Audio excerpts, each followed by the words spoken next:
The message came in as I adjusted the lighting at my art gallery in Portland. I'm leaving you. Tomorrow, my 25-year-old boyfriend and I are flying to Santorini. I've drained the joint account. Don't make a scene.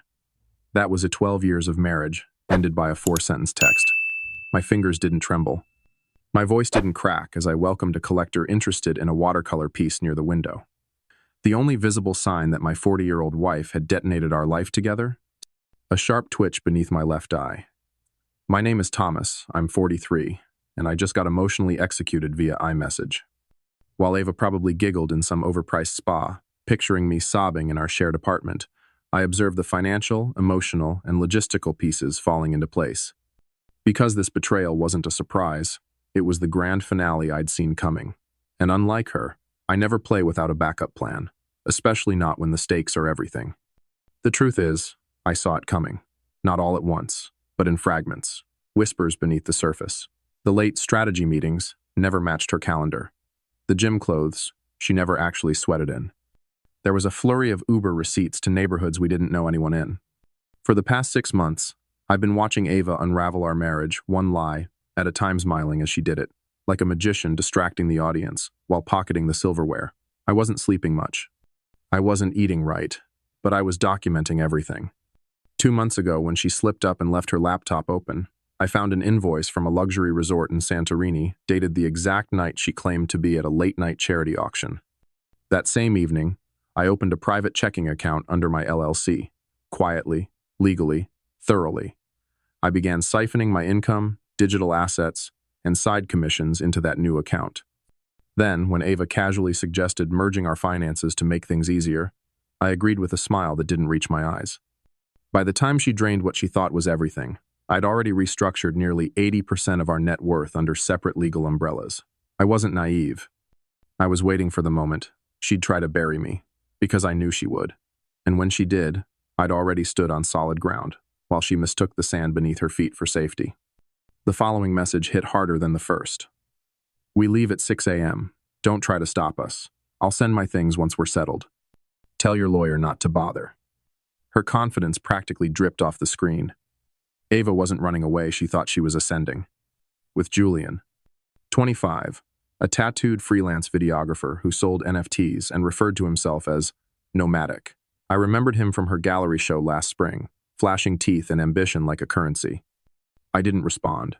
Instead, I dialed my attorney, Madison Sharp, as a razor, and already 3 steps ahead. She made her move, I said calmly. Madison didn't miss a beat. Perfect. I'll file in the morning. Want her served before or after the flight? Let her sip champagne at 30,000 feet first, I said. Let her think she's won.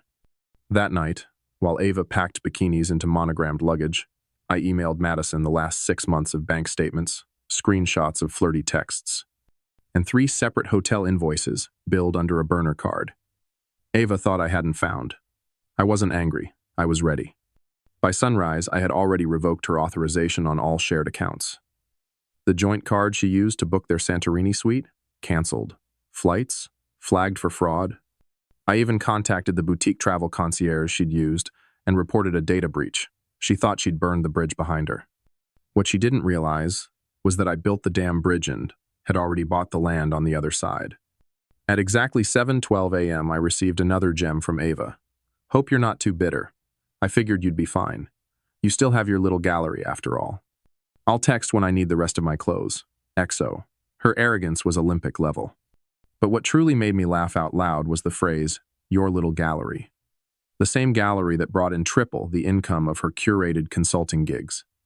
The same gallery I started from a pop-up in a warehouse district and turned into a destination for collectors across the West Coast.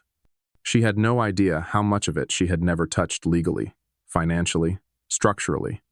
But it was her next move that sealed her fate. By the way, she added in a follow-up text, we used the joint card for the flights and hotel. Consider it a parting gift, Pimoji. That smug little wink? That was the final trigger. I called my bank's fraud department immediately. Hi, yes. I need to report unauthorized charges on a shared card. I have written admission via text. The representative, Cheryl, asked me to read them aloud. By the second sentence, her voice shifted more focused, sharper. We'll reverse those charges and remove her as an authorized user within the hour, Mr. Halden. By 9 a.m., their first-class tickets to Santorini had vanished into thin air. Their luxury suite? Canceled without refund. Their airport car? No longer confirmed. And Julian, the bohemian digital nomad, was about to discover the joys of long layovers and economy seats with a furious Ava in tow. I watched all of it unfold from the skylight in my gallery office, sipping espresso and reviewing my calendar for the week. This wasn't revenge. It was a reclamation of my finances, dignity, and, most importantly, peace. At 10:03 a.m., my phone buzzed again. By the way, I'll let you stay in the condo until you figure out something smaller. Consider it my last kindness. I stared at the screen in disbelief, then laughed so hard I had to set down my coffee. The condo? The one I bought, renovated, and legally inherited from my aunt a year before I met Ava? She'd been asking for her name on the deed for years, masking it as just a formality. Thankfully, I never said yes. That text alone was comedy gold. Then came another. And I know the gallery means a lot to you. Maybe we can figure out a fair split for my half? Her half? The woman who used to call it my artsy little distraction, who once told her parents I was still figuring things out because I didn't work a traditional 9 to 5. She had no investment in it, financial, emotional, or otherwise. But now, when she thought it was vulnerable, she saw value. Typical. I didn't reply. Instead, I walked downstairs, opened the gallery's backroom wine fridge, and pulled out a bottle of Bordeaux I'd saved for an exhibition launch. Today felt more significant. I poured a glass, sat near the front window, and watched pedestrians drift by on Hawthorne Boulevard. Somewhere across town, Ava and Julian discovered that their hotel room no longer existed. Their flights were null, and their escape turned into a layover nightmare. She thought she was clever dramatic exit, younger lover, financial ambush, but she underestimated one thing: how dangerous a calm man with a plan can be. What she wrote off as my passivity was patience, precision, preparation. Let her think she'd won. Let her enjoy the illusion, right before it turned into a consequence. By noon, the gallery was humming with foot traffic when my phone rang. Sandra Haldanava's mother. I let it buzz twice before answering. "Thomas, dear," she began, voice dripping with false concern. "Ava told us everything. About how you've been emotionally distant and making her travel plans so difficult." I didn't respond immediately. I put her on speaker while repositioning a glass sculpture in the front display. "Did she also tell you she emptied our joint account and booked a romantic getaway using my credit card?" Silence. The kind that fills a room like smoke. "She said you were being unreasonable, controlling," Sandra finally mumbled. I sighed. "I have her texts, Sandra. The ones where she calls the gallery a hobby and mocks me for not having a real job. Should I forward those to you?" Another long pause. "Well, maybe she didn't tell us the whole story." "She didn't," I said flatly, "and my attorney advised I minimize contact with her and, unfortunately, her family. So this will be our last call. Thomas." "Goodbye, Sandra." I ended the call, dropped my phone into a drawer, and returned to the counter just as a customer asked about a commissioned piece. Business continued. Life continued. The family that once judged me for not being corporate enough was now watching their golden daughter self-destruct in real time. I had no interest in saving her reputation. I was too busy protecting my own. The emergency hearing was scheduled for the following Monday. I arrived early, dressed in a tailored navy suit, no flash, just precision. Ava arrived 30 minutes late, looking like she'd stepped out of a resort catalog. Silk blouse, designer heels, oversized sunglasses. She didn't remove them indoors. Julian wasn't with her.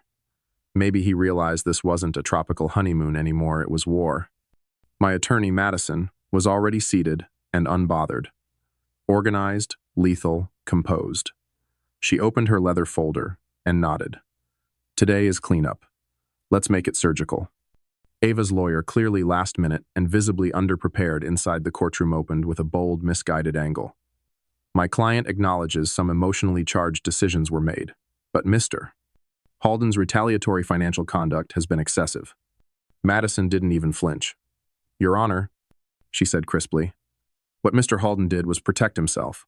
What Mrs. Halden did was commit financial misconduct, documented and deliberate." Then came the exhibit files. My screenshots, Ava's texts, each dripping with mockery and carelessness. She gloated about the account, her parting gift, with the credit card. The date-stamped photos from Julian's social media, bragging about their Santorini suite, were booked under my name. Each slide landed like a hammer. Then, there is the real knockout. Property deeds, business registration papers, and account ledgers. Madison presented a clear timeline that showed my assets were structured separately and legally airtight, long before Ava's betrayal began. The gallery was mine. The condo was mine. The art inventory, trademarks, and vendor contracts are all filed under my name and held under my LLC. Ava looked shocked, genuinely shocked. As if she hadn't considered that I might have been watching, planning, and fortifying every inch of my life while she was busy playing fantasy with a man-child who vapes on the beach. The judge leaned forward. "Mrs. Halden," he said slowly, "you admit via text message that you emptied a joint account and used shared credit cards to finance a personal trip with a third party. Do you deny this?" Ava stammered. "Two just wanted to leave clean. He made things impossible." The judge arched an eyebrow. "So your definition of clean includes fraud and unauthorized withdrawal of marital funds." Her attorney tried again. "But the gallery, it thrived during the marriage. My client is entitled to a portion of its value." Madison was ready. "The gallery was established 3 years prior and maintained as a separate entity. All profits are reinvested through private capital. We have every invoice, every tax return, every traceable dollar." I watched Ava's expression slowly melt from indignation to dread. She wasn't losing because she was unlucky. She was losing because she bet against someone who had receipts for everything. Ultimately, the judge ordered all shared assets frozen pending final division. Ava was instructed to return all withdrawn funds within 48 hours. And the best part? The court officially recognized the gallery and condo as separate property, untouchable. As we exited, Ava caught up behind me. "You set me up," she hissed. "No," I replied without looking back. "You walked right into it." A week after the court ruling, the dust hadn't just settled, it had buried Ava. Word spread fast among our mutual circles.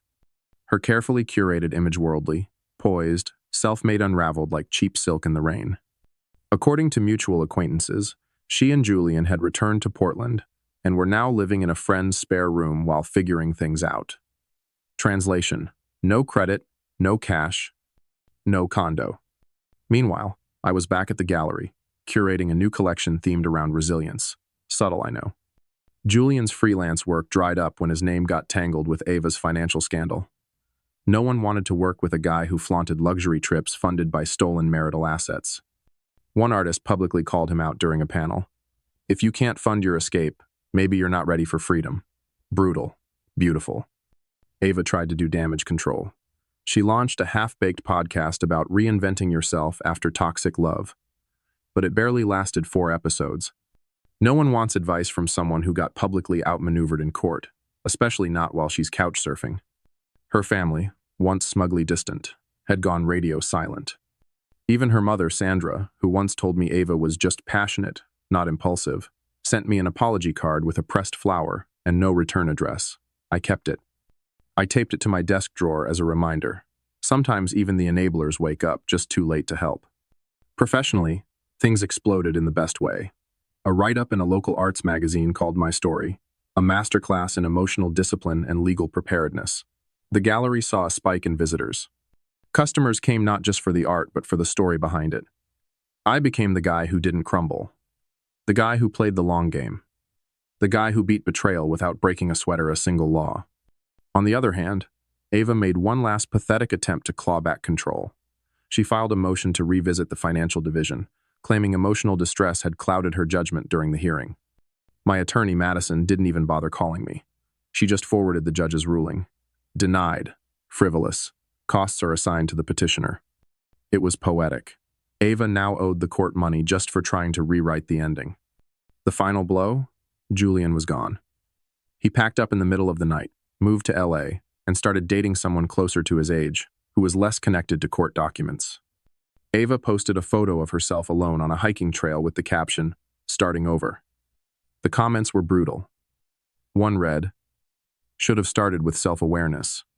As for me, I bought the unit next to the gallery and turned it into a private studio and consultation space. Business was booming. Peace was priceless. And Ava? She wasn't even a villain anymore. She was just a footnote. 3 months later, the final hearing arrived, like the closing chapter of a book Ava had never bothered to read. The courtroom was colder, this time quieter. She walked in wearing muted beige, starkly contrasting the vibrant confidence she flaunted at the emergency hearing. No designer heels, no entourage. Just her and a new attorney, older, grayer, and visibly unenthusiastic. By now, Ava had burned through most of her goodwill. The online gossip had turned brutal.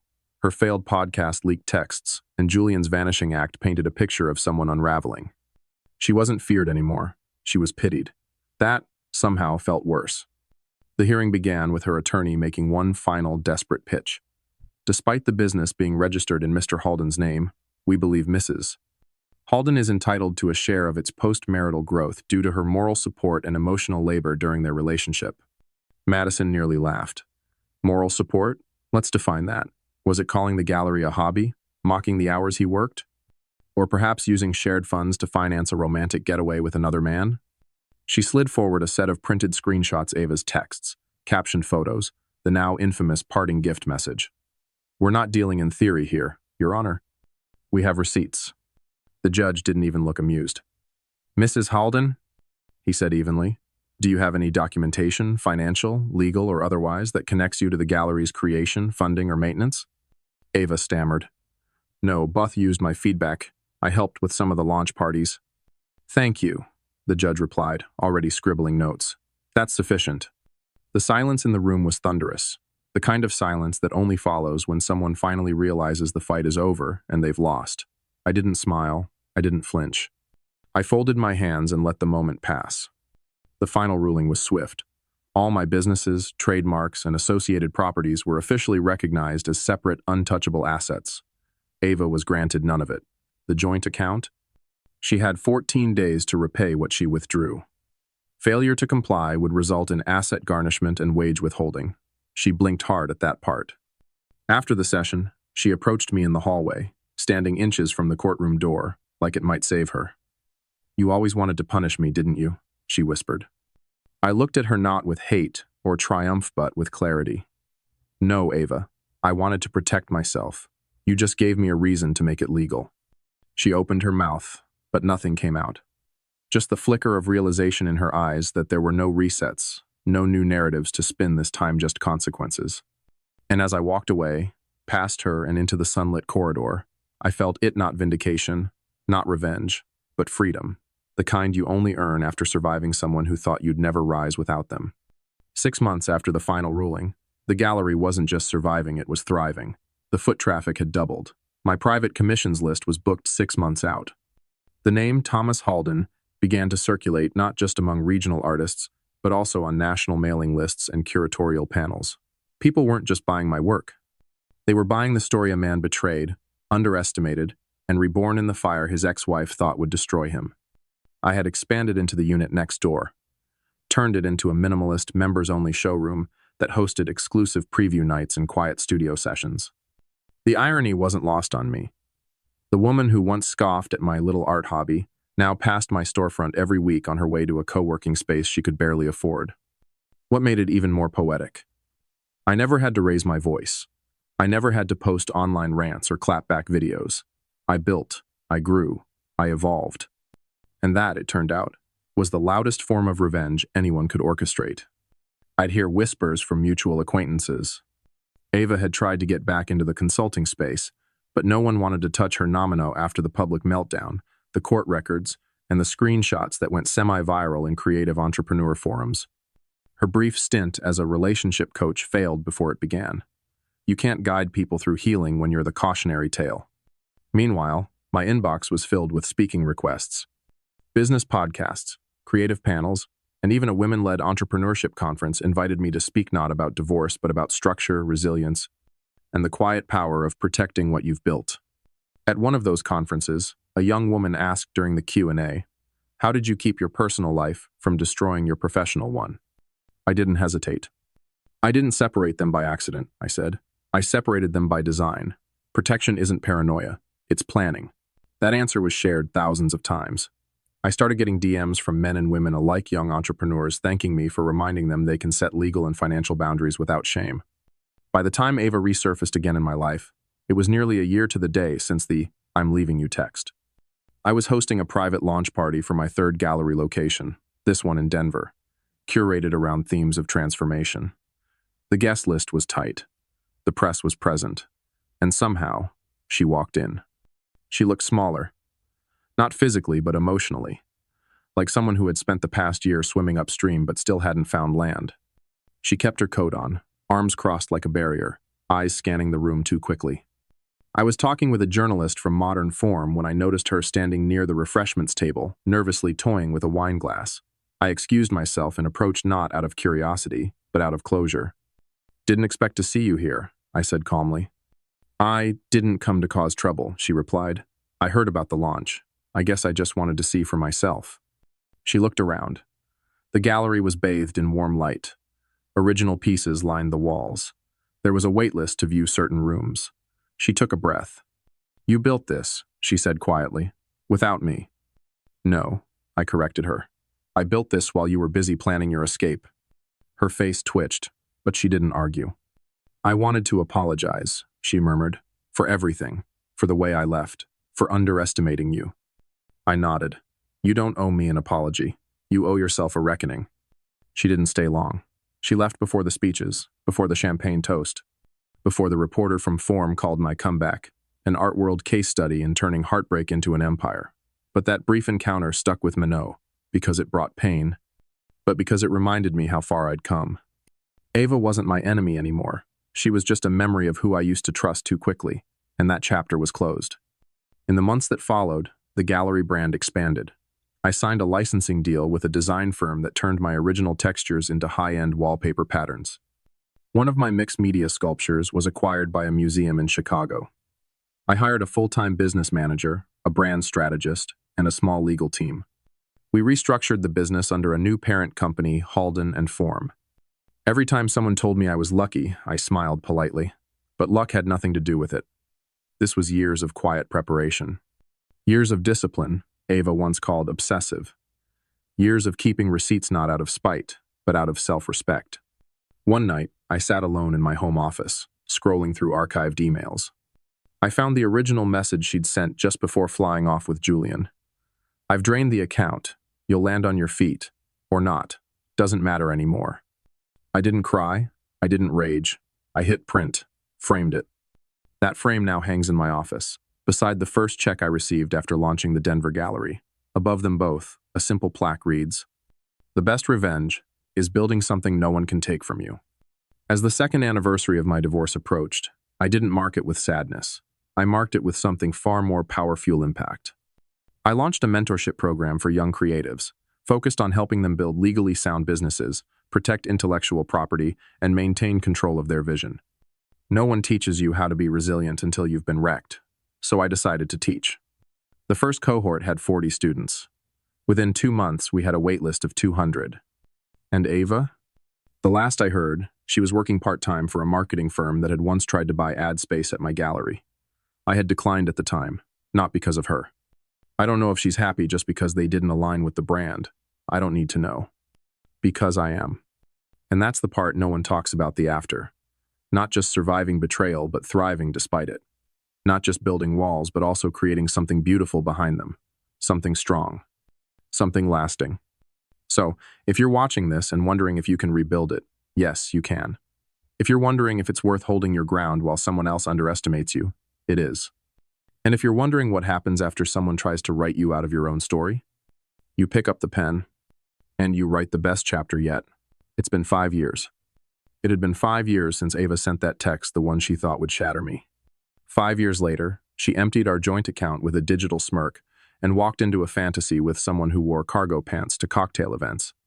It has been 5 years since I stood silently in our old condo and decided not to fight fire with fire, but to outlast, outthink, and outbuild. Now, I stand in the flagship location of Halden and Form, surrounded by everything they once told me was impossible. A space I created, a brand I protected, and a legacy that no betrayal could destroy. This place used to be a single gallery with a leaky roof and a dream. Today, it has 5 locations, a mentorship academy, and a full-scale creative agency serving clients from New York to Seattle. The most poetic part? The original gallery, the one Ava called your little art shop, is now listed as a cultural landmark in Portland's East Side district. Last month, the mayor's office presented me with a certificate of civic contribution. I hung it beside the framed copy of Ava's text. I keep it there, not out of spite but as a reminder. Not every storm is meant to drown you. Some are just the pressure you need to rise. I see her sometimes, not in person, but through stories, comments. Whispers drift through gallery walls when someone recognizes my name and leans in. She's still in Portland. She is still trying to reinvent herself. She is still working contract gigs, spinning a narrative where she's the one who got away from a man who didn't dream big enough. Let her. I no longer live in the version of myself that needed to correct her. The past has been archived, and I don't argue with old files. I only update the system. What mattered most wasn't the court win or the expansion, but the clarity. I learned that silence can be louder than any insult. Those boundaries are love letters to your future self. That protecting your peace isn't passive, it's strategic, and that the best way to get even is to get better. A few months ago, I spoke at a private leadership summit. A woman in her late 20s approached me afterward, visibly emotional. She'd been in a similar situation. A long-term partner who'd undermined her work, sabotaged their finances, and left her with debt and doubt. She said my story allowed her to lawyer up, restructure her business, and start again. I told her what I now tell everyone who asks how I survived. You don't survive betrayal by trying to win the argument. You survive it by building something they can't reach. You protect your name, your assets, your energy, and then, brick by brick, you build your future from that foundation. That's the legacy. Not the gallery, not the money. But the fact that someone else's worst moment didn't define my ending. It just forced me to rewrite the middle. So if you're watching this, and someone tried to erase you, tried to take what you built, or make you doubt your worth, remember this: their cruelty is not your reflection. It's just their noise. You don't have to be louder. You have to last longer. And when they finally look back, they won't see your heartbreak. They'll see your empire. I used to think strength was loud. That power came from proving someone wrong in real time, winning the argument, and being heard. But life taught me something quieter and far more lasting. Strength, real strength, is in preparation. In having the foresight to protect what's yours before the storm hits. It's in keeping with calm, while others try to provoke chaos. It's in choosing not to fight for attention, but to build something so solid and undeniable that it speaks for you when you're silent. The truth is, people will underestimate you. They'll take your kindness for softness, your patience for weakness. But if you stay focusetive, you protect your peace, your name, your vision, they'll eventually realize you were never passive. You were preparing. If this story has taught me anything, it's that dignity outlasts drama. And legacy? That's not something you scream about. You build it in quiet rooms, brick by brick, choice by choice. So protect yourself, trust your instincts, document everything. And when they doubt you, good. Let them. Because when you rise, they won't just hear it. They'll feel it.